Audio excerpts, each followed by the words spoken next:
जय हिंद साथियों। आज इस क्लास में हम हिंदी पढ़ने वाले हैं, जिसमें टोटल 20 क्वेश्चन हैं। यह सारे प्रश्न आपके सिलेबस के अनुसार हैं। इसमें मैंने आपठित गद्यांश को भी इंक्लूड किया हुआ है, इसलिए आप सभी लोग इस वीडियो कंप्लीट देखें। और यदि आपको किसी भी क्वेश्चन का आंसर पहले से पता है तो हमें कमेंट करके बता सकते हैं। तो पहला प्रश्न क्या है? एक भाषा के अध्यापक को बच्चों में, ऑप्शन है, भाषा सिद्धांतों की समझ विकसित करने पर बल देना चाहिए, अलंकारिक भाषा प्रयोग की समझ विकसित करने पर बल देना चाहिए, विविध संदर्भों में भाषा प्रयोगों की क्षमता विकसित करने पर बल देना चाहिए, या फिर शुद्ध भाषा प्रयोग की क्षमता विकसित करने पर बल देना चाहिए। तो साथियों, एक भाषा अध्यापक मतलब एक लैंग्वेज टीचर को बच्चों में विविध संदर्भों में भाषा प्रयोगों की क्षमता विकसित करने पर बल देना चाहिए। यहाँ पर राइट आंसर हमारा ऑप्शन सी के साथ चला जाएगा। चलिए प्रश्न क्रमांक 2 पर आते हैं। पढ़ना सीखने के लिए आवश्यक है कि, बताएं पढ़ना सीखने के लिए आवश्यक क्या है? केवल लक्ष्य भाषा सुनने का माहौल हो, घर की भाषा सुनने बोलने को मिले, लक्ष्य भाषा की अर्थपूर्ण और रोचक सामग्री सुनने पढ़ने को मिले, या फिर चार्ट अधिक से अधिक कक्षा में लगाए जाएं। तो साथियों, पढ़ना सीखने के लिए आवश्यक है कि आपकी जो लक्ष्य भाषा है, आपको लक्ष्य भाषा की अर्थपूर्ण और रोचक सामग्री सुनने और पढ़ने को मिले। तो यहाँ पर राइट आंसर हमारा ऑप्शन सी के साथ चला जाएगा। चलिए प्रश्न क्रमांक 3 पर आते हैं।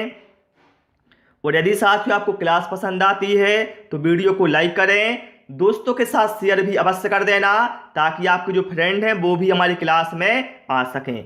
चलिए, भाषा सीखने सिखाने की प्रक्रिया में सबसे कम महत्वपूर्ण है भाषा की पाठ्यपुस्तक, भाषा का आकलन, भाषा शिक्षण की पद्धति, या फिर भाषा का परिवेश। देखिए साथियों, प्रश्न ध्यान से समझना। यहाँ पर कहा गया है इन चार में से सबसे कम महत्वपूर्ण बताना है क्या है भाषा सीखने सिखाने की प्रक्रिया में। तो यहाँ पर साथियों, जो भाषा की पाठ्यपुस्तक है ये सबसे कम महत्वपूर्ण होगी भाषा सीखने सिखाने की प्रक्रिया में। ओके, चलिए प्रश्न क्रमांक 4 पर आते हैं। विराम चिन्ह का क्या नाम है? जो ये विराम चिन्ह यहाँ पर बना हुआ है इस तरह से, इसका नाम बताना है क्या है? तो साथियों, इस विराम चिन्ह का नाम है अर्ध विराम। यहाँ पर राइट आंसर हमारा ऑप्शन ए के साथ चला जाएगा। और यदि यदि केवल इस तरह से होता तो इसे अल्प विराम बोलते, लेकिन यदि इसके ऊपर बिंदी रख दी जाए तो ये अर्ध विराम कहलाता है। चलिए प्रश्न क्रमांक 5 पर आते हैं। आप मानते हैं कि अलग अलग तरह की सामग्री पढ़ने के अवसर मिलने से, बताएं आप लोग, आप क्या मानते हैं? यदि अलग अलग तरह की आपको सामग्री पढ़ने के अवसर मिले तो क्या होगा? भाषा को विविध संदर्भों में प्रयोग करने की समझ बनती है, व्याकरण सम्मत भाषा सीखने को मिलती है, किताबों के बारे में जानकारी मिलती है, लेखकों के बारे में जानकारी मिलती है। तो साथियों, यदि आपको अलग अलग तरह की सामग्री पढ़ने के अवसर मिलते हैं तो इससे क्या है, भाषा को विविध संदर्भों में प्रयोग करने की समझ है बढ़ती है या फिर बनती है। यहाँ पर राइट आंसर हमारा ऑप्शन ए के साथ चला जाएगा। चलिए प्रश्न क्रमांक 6 पर आते हैं। कहा गया है हिंदी के पाठों में अन्य भाषा के शब्दों के होने का क्या अर्थ है? ऑप्शन है, पाठ का लेखक हिंदी नहीं जानता, पाठ समाज के बहुभाषी स्वरूप की सहज प्रस्तुति है, पाठ कठिन और अस्पष्ट है, या फिर विद्यार्थियों को शुद्ध भाषा नहीं सिखाई जा रही। तो देखिए साथियों, हिंदी के पाठों में अन्य भाषाओं के शब्द होने का अर्थ है कि जो पाठ है वह समाज के बहुभाषी स्वरूप की सहज प्रस्तुति है। तो यहाँ पर राइट आंसर हमारा ऑप्शन बी के साथ चला जाएगा। चलिए प्रश्न क्रमांक 7 पर आते हैं। यदि आपकी कक्षा में दृष्टि बाधित बच्चे हैं तो आप, भैया यदि आपकी कक्षा में दृष्टि बाधित बच्चे हैं तो आप बताएं क्या करेंगे? उन्हें विशेष सहानुभूति से पढ़ाएंगे। भैया उसी प्रॉब्लम आंखों में है तो सहानुभूति से क्या हो जाएगा? उन्हें सभी बच्चों से अलग गतिविधि, भैया अलग गतिविधि तो बाद की बात है, पहले उन्हें व्यवस्था तो करो। उन्हें उनसे कम गतिविधियां कराएंगे नहीं, बल्कि हम क्या करेंगे, दृष्टिबाधित बच्चों के लिए उपयुक्त साधन की व्यवस्था करेंगे जिससे वो अपना अधिगम सुचारू रूप से कर सकें। तो यहाँ पर राइट आंसर हमारा ऑप्शन बी के साथ चला जाएगा। चलिए साथियों, प्रश्न क्रमांक 8 पर आते हैं। निम्नलिखित पंक्तियों में कौन सा अलंकार है? माली आवत देख के कलियन करें पुकार, फूले फूले चुन लिए काल ही हमारी बार। ये कई बार एग्जाम में पूछा गया है, बहुत ही महत्वपूर्ण है। तो देखिए साथियों, जहां पर किसी के माध्यम से अन्य बात कही जाती है तो वहां पर जो अलंकार होता है वो होता है अनयुक्ति अलंकार। यहाँ पर क्या है, फूल और कलियों के माध्यम से, यहाँ पर माली और कलियों के माध्यम से प्राणी के मृत्यु की बात हो रही है, अर्थात यहाँ पर अनयुक्ति अलंकार हमारा हो जाएगा। चलिए साथियों, प्रश्न क्रमांक 9 पर आते हैं। जलज और जलज का क्या अर्थ है? कमल और मेंढक, कमल और बादल, कमल और बुढ़ापा, जला हुआ और बादल। देखिए भैया, जलज का अर्थ होता है जल में जन्मा या जल में पैदा हुआ। तो कौन है भैया? कमल, है ना। फिर जलद का मतलब होता है जल देने वाला, तो जल देने वाला कौन है? बादल। तो यहाँ पर राइट आंसर क्या होना चाहिए हमारा? कमल और बादल, जो हमें ऑप्शन बी में दिया है ये बिल्कुल हमारा करेक्ट आंसर हो जाएगा। चलिए साथियों, प्रश्न क्रमांक 10 पर आते हैं। और यदि आपने अभी तक हमारे चैनल को सब्सक्राइब नहीं किया है, सब्सक्राइब जरूर कर लेना। इस पर आपको बिल्कुल निःशुल्क क्लासें प्रोवाइड कराई जाती हैं। भाषा अर्जन के संबंध में कौन सा कथन सही है?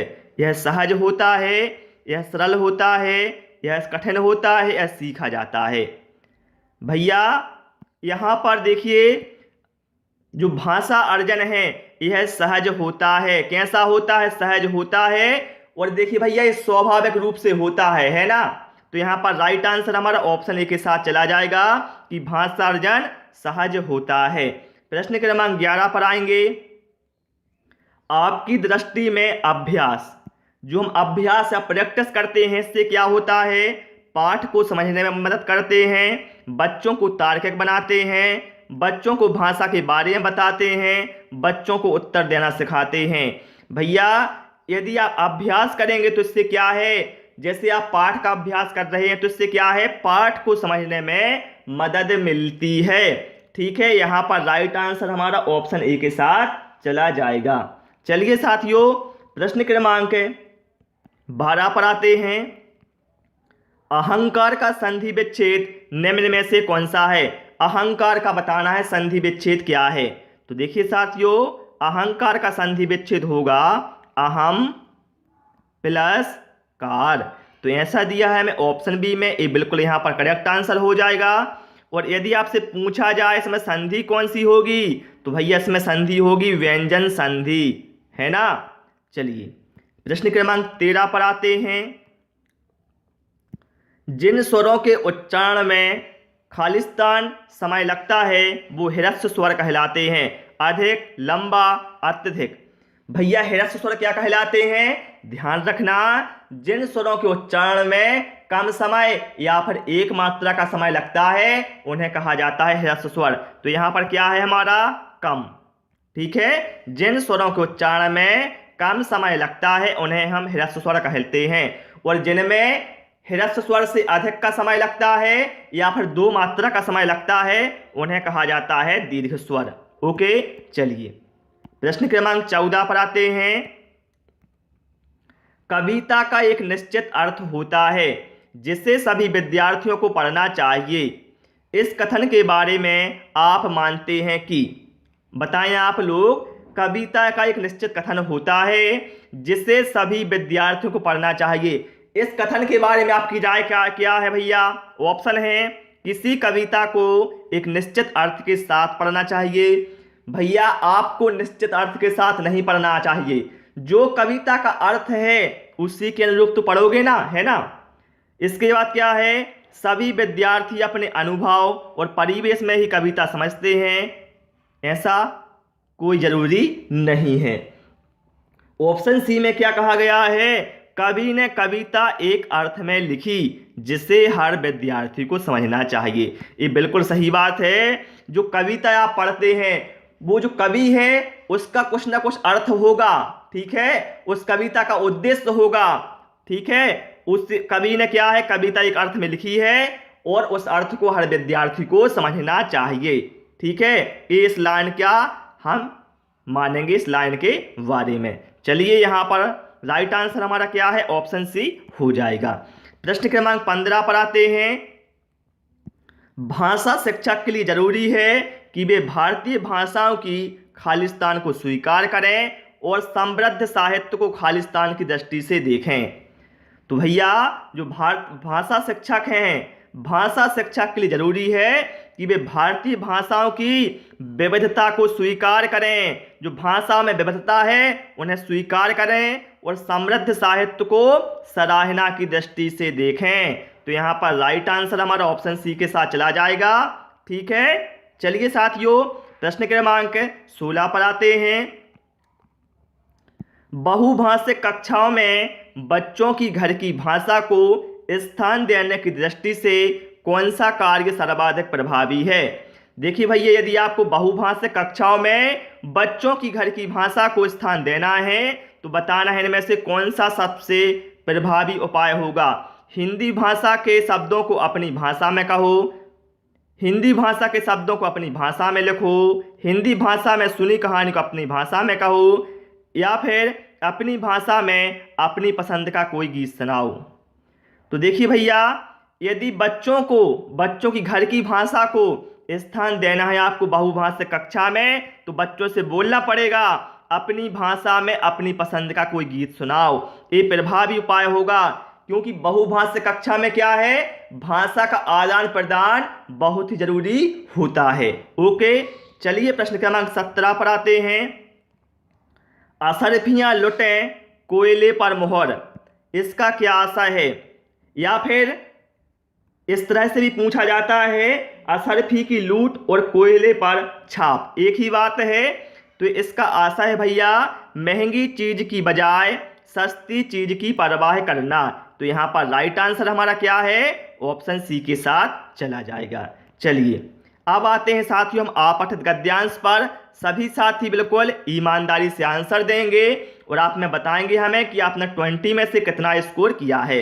यहाँ पर कहा गया है प्रश्न संख्या 18 से 20 निम्न गद्यांश को ध्यान से पढ़िए और फिर प्रश्नों के उत्तर दीजिए। देखिए यहाँ पर कहा गया है, बहुत छोटा सा गद्यांश है तो पढ़ ही लेता हूँ।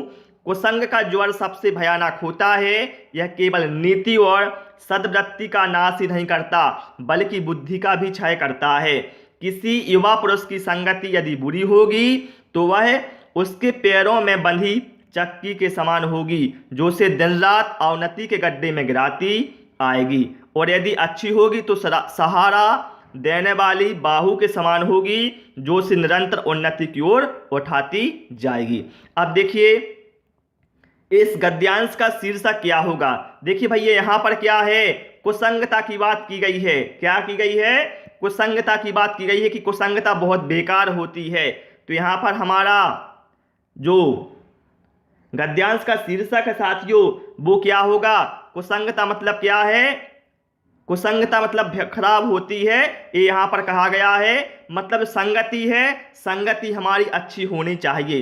तो यहाँ पर राइट आंसर साथियों हमारा क्या होगा, संगति। ठीक है, इस गद्यांश का शीर्षक क्या होगा, संगति होगा। संगति के बारे में बताया गया है। चलिए इसके बाद क्या है, प्रश्न क्रमांक 19 पर आते हैं। कुसंग का अर्थ क्या है। तो भैया कुसंग का अर्थ क्या है, कुसंग का अर्थ है बुरी संगति। क्या है, बुरी संगति, एक कुसंग का अर्थ है। चलिए इसके बाद आते हैं प्रश्न क्रमांक 20 पर। इस गद्यांश का केंद्रीय भाव क्या है। भैया इस गद्यांश का केंद्रीय भाव है संगति का महत्व। क्या है, संगति का महत्व की संगति कितना महत्वपूर्ण होती है, जैसी संगति करोगे वैसे हो जाओगे आप। इसलिए आपसे बोलते हैं हमेशा अच्छे लोगों की संगति करो, जो पढ़ने वाले छात्र हैं उनके साथ में रहो, जिससे आपकी पढ़ाई है वो सुचारू रूप से होती रहे। तो साथियों, इस क्लास में इतना ही। आज हमने 20 प्रश्नों को पढ़ लिया है। आपको क्लास कैसी लगी और आपने 20 में से कितना स्कोर किया है वो हमें कमेंट करके अवश्य बताएं। क्लास पसंद आए हो तो आपसे रिक्वेस्ट है वीडियो को लाइक करें, दोस्तों के साथ शेयर करें। नए नए वीडियो पाने के लिए चैनल को सब्सक्राइब करें। Thanks for watching this video.